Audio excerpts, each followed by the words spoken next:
कि भाई सामने बैठा एग्जामिनर और पूछता है कुछ भी from any corner of the book. Student का वाइवा जब खत्म होता है और वापस जा रहा होता है ना, तो वो जाने के बाद बाकी स्टूडेंट्स वहां होते हैं, वो पूछते हैं क्या पूछ रहे हैं, एग्जामिनर क्या पूछ रहा है। जब आप वाइवा में जा रहे हो तो आपका थियोरी एग्जाम ऑलरेडी हो चुका होता है। जैसे कि cardiac output, define cardiac output, what is the normal value, define dead space, what is the normal value, define tidal volume, what is the normal value. अगर आप कहते हो कि आई डोंट नो या मैंने प्रिपेयर नहीं किया है, it creates a very bad impression.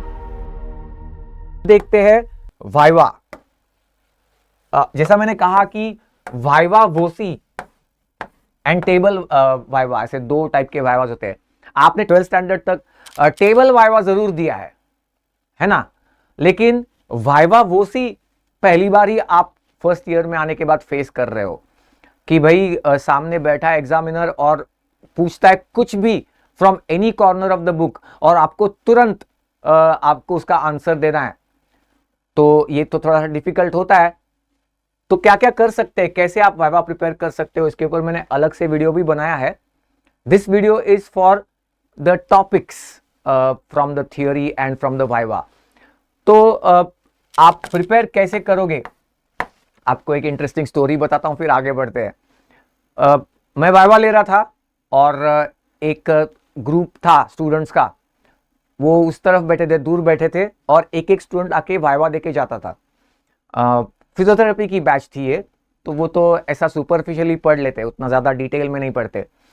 तो ज़्यादा डिटेल होता नहीं, रादर उनको सुपरफिशियली होता था। और मैंने एक स्टूडेंट को पूछा व्हाट इज एक्टिव ट्रांसपोर्ट। अब देखो ऐसा होता है ना कि जब स्टूडेंट का वाइवा जब खत्म होता है और वापस जा रहा होता है ना, तो वो जाने के बाद बाकी स्टूडेंट्स वहां होते हैं, वो पूछते हैं क्या पूछ रहे हैं, एग्जामिनर क्या पूछ रहा है, ये पूछते हैं, ये स्वाभाविक बात है। तो पहले स्टूडेंट को आंसर नहीं आया, वो वापस गया, दूसरा स्टूडेंट आया, दूसरे तीसरे स्टूडेंट के बाद आंसर आना स्टार्ट हो गया। ओके, तो मुझे समझ में आ गया कि भाई मतलब ये जो वापस जा रहा है स्टूडेंट, ये उनको बता रहा है वहां पे। मैं देख भी पा रहा था, वो कांच के पीछे ही थे, तो मुझे दिख रहा था कि वो स्टूडेंट जाके बता रहा है कि ये पूछा, और वो स्टूडेंट वहां पे फिर प्रिपेयर कर लेते, आपस में डिस्कस करते, ये चल रहा था। अब मैंने क्या किया कि पांचवा छठवां स्टूडेंट जब आया, तो मैंने व्हाट इज एक्टिव ट्रांसपोर्ट ये क्वेश्चन चेंज करके मैंने पूछना शुरू कर दिया व्हाट इज पैसिव ट्रांसपोर्ट। अब देखो सिंपल सी बात है, उन्होंने एक्टिव ट्रांसपोर्ट का डेफिनेशन ये कर लिया था कि against concentration gradient and requires energy. तो जब मैंने पैसिव ट्रांसपोर्ट जब पूछा, तो उनके मन में ये भी नहीं आया कि भाई पैसिव मतलब शायद एक्टिव का उल्टा होगा कि along the concentration gradient and doesn't require energy, ATP. नहीं, उन्होंने जो आंसर प्रिपेयर किया था वही आंसर, एक्टिव ट्रांसपोर्ट का ही आंसर आके मुझे बताते रहे। ओके, तो क्योंकि पढ़ा नहीं था। ऐसे मजेदार किस्से होते रहते हैं। मैं बात ये बताना चाह रहा हूं कि वाइवा में आपको बहुत सिंपल रखना पड़ेगा चीजों को, ज्यादा ओवर स्मार्ट एक्ट नहीं करो। ओके, मैं इंपॉर्टेंट पॉइंट्स पहले बता दूं कि prepare all the questions asked in the theory paper. देखो आपको ये तो अब पता है ना कि थियोरी एग्जाम पहले होती है और प्रैक्टिकल और वाइवा बाद में होती है, ये आपको पता है। यानी जब आप वाइवा में जा रहे हो तो आपका थियोरी एग्जाम ऑलरेडी हो चुका होता है। और मैं आपको बता दूं कि जब एक्सटर्नल एग्जामिनर्स आते हैं ना किसी कॉलेज में एग्जाम कंडक्ट करने के लिए, तो फर्स्ट डे वो क्या मांगते हैं, वो थियोरी पेपर मांगते हैं। उस यूनिवर्सिटी में जो थियोरी पूछी गई थी क्वेश्चंस, वो थियोरी पेपर मांगते हैं, और वो उसी के अलोंग अपनी क्वेश्चनिंग, लाइन ऑफ क्वेश्चनिंग जो है वो सेट कर लेते हैं, क्या क्या क्वेश्चन पूछने हैं। एंड देयरफॉर रिमेंबर कि थियोरी का जो आपका पेपर हो गया होगा, उसके सारे क्वेश्चन के आंसर्स अच्छे से प्रिपेयर करो एकदम। And that includes the answers that you have not attempted, the questions that you have not attempted. Suppose option था, उसमें से आपने एक अटेम्प्ट किया और उसका ऑप्शन ऑफ कोर्स आपने अटेम्प्ट नहीं किया, वो ऑप्शन भी वाइवा के लिए आपको प्रिपेयर करना होगा। देखो एक सीधी बात है, अगर थियोरी पेपर में कोई क्वेश्चन आया था और आपको वाइवा में पूछा जाए, और अगर आप कहते हो कि आई डोंट नो या मैंने प्रिपेयर नहीं किया है, it creates a very bad impression. Marks कटते हैं उससे, क्योंकि एग्जामिनर ये सोचने लगता है कि अरे भाई अभी कुछ दिन पहले थियोरी में आया था, तो आप एक बार देख तो लेते उसको, एग्जाम के बाद ही सही देख तो लेते क्या है आंसर, और प्रिपेयर कर लेते वाइवा के लिए। Try to attempt the viva question but don't act over smart. मैंने अक्सर देखा है कि कुछ स्टूडेंट्स अपना लैंग्वेज का फ्लरिश यूज करने की कोशिश करते हैं और इम्प्रेस करने की कोशिश करते हैं, English language and all that. ये तो ऐसे कुछ भी मत करना। Keep it simple and stupid, ये फॉर्मूला है KISS, keep it simple and stupid.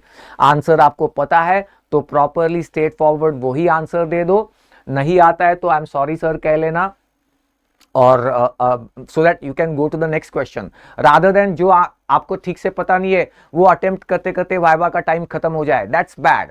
तो इसलिए सीधे पता नहीं है सब, हाँ कोशिश कर सकते हो 2-4 सेकंड्स के लिए कि कहीं पढ़ा है क्या, याद आ रहा है क्या, नहीं याद आ रहा है तो आप कह सकते हो sorry sir, okay, but don't act over smart. Simple आप कोशिश करो, इसलिए वाइवा के लिए पहले से प्रिपेयर करनी पड़ती है कि स्पॉन्टेनियसली कैसे आंसर आ जाए। इसके ऊपर मैंने ऑलरेडी एक वीडियो बनाया हुआ है, आप वो भी देख सकते हो कि how to prepare for viva throughout the year, एक बार वो वीडियो भी देख लेना। देन वाइवा में क्वेश्चंस किस तरीके से होते हैं, तो एक तो मैंने बताया कि थियोरी, जो भी थियोरी पेपर था उसके सारे क्वेश्चंस पूछे जाते हैं। डेफिनेशंस एंड वैल्यूज, अच्छा एक पॉइंट और, एक सिंपल प्रिंसिपल ये कि जब तक आपको एग्जामिनर रुकने के लिए ना कहे तब तक आप एक्सप्लेन करते रहो, ओके। आधा सेंटेंस बोल के रुक गए, एक सेंटेंस बोल के रुक गए, ऐसा मत किया करो। अगर आपको कुछ पूछा गया है जो एक्सप्लेन करो ऐसा बोला गया है तो आप continue talking about it till the examiner stops you and goes to the next question, okay. ये जो कंटिन्यूसली आप एक्सप्लेन करते हो ना, अच्छा एक बात और, अपने शब्दों में एक्सप्लेन किया करो, that is always likeable. Definition भी हो, डेफिनेशन में मानता हूं कि अक्सर ऐसा होता है कि डेफिनेशन जो है वो बुक की फ्रेजेस या बुक के वर्ड्स ही यूज करने पड़ते हैं, लेकिन थोड़ा सिंप्लीफाई करके अपने शब्दों में बता सकते हो आप, ओके। डेड स्पेस, तो कोई डेफिनेशन दी होगी उसकी बुक में, लेकिन आप बता सकते हो कि वो स्पेस होती है जहां पे गैस एक्सचेंज नहीं होता, इट्स अ वेस्टेड वेंटिलेशन। तो इस तरीके से आप ये यूज कर सकते हो। सो डेफिनेशंस एंड वैल्यूज, जैसे कि cardiac output, define cardiac output, what is the normal value, define dead space, what is the normal value, define tidal volume, what is the normal value. उसके अलावा भी डेफिनेशंस, व्हाट इज टैकीकार्डिया या ये सब। फिर CNS आ गया तो name some neurotransmitters या असेंडिंग ट्रैक्ट्स के नाम बताओ।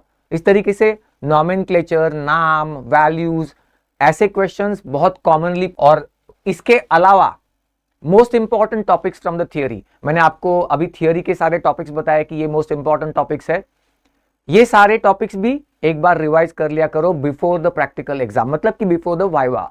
जो एग्जाम में नहीं भी पूछे गए हैं कोई बात नहीं, फिर भी एक बार नजर मार लिया करो। एंड यस ऑफ कोर्स ये लास्ट पॉइंट भी है कि inquire from the previous days batch, this is called as street smartness. कि एग्जाम हो गई है आपका, फिजियोलॉजी का वाइवा अगर 3rd डे पे है एग्जाम के, तो दो बैचेस हो चुकी है, उनको पूछो कॉल करके, डिटेल में पूछो कि कैसा हुआ वाइवा, कितना टाइम वाइवा लिया गया ईच स्टूडेंट को, और क्या क्या क्वेश्चंस पूछे जा रहे हैं। जनरली एग्जामिनर्स डू नॉट, मतलब they want to repeat the questions का सेट जो होता है वो रिपीट होता है, वो जो पूछ रहे हैं वो, ओके। इसलिए नहीं कि उनके पास क्वेश्चंस की लिमिटेशन है, लिमिटेड स्कोप है, ऐसा नहीं, इसलिए नहीं, लेकिन we want to examine the students on a same line. ऐसा नहीं कि किसी को डिफिकल्ट क्वेश्चन पूछ लिए, किसी को इजी आ गए, ऐसा ना हो, इसलिए same type of questions are asked to all the students and all the batches, okay. तो एक कॉमनैलिटी होती है, प्रीवियस डे के बैच में इंक्वायर करके क्या क्या पूछा वो पूछ के वो आंसर्स भी प्रिपेयर कर दो, ओके। तो ये कुछ इंपॉर्टेंट टिप्स थे वाइवा के लिए, थियोरी एग्जाम के लिए, और भी हम ऐसे वीडियोस लाते रहेंगे जिसमें और हम डिटेल बताएंगे कि भाई लास्ट फ्यू डेज में कैसे प्रिपेयर करो and all that. So for now I am signing off and all the best. अच्छे से प्रिपेयर करो, कुछ भी डाउट रहेगा तो जरूर हमारे किसी भी प्लेटफॉर्म पे आप पूछ सकते हो, and all the best to you for your exams.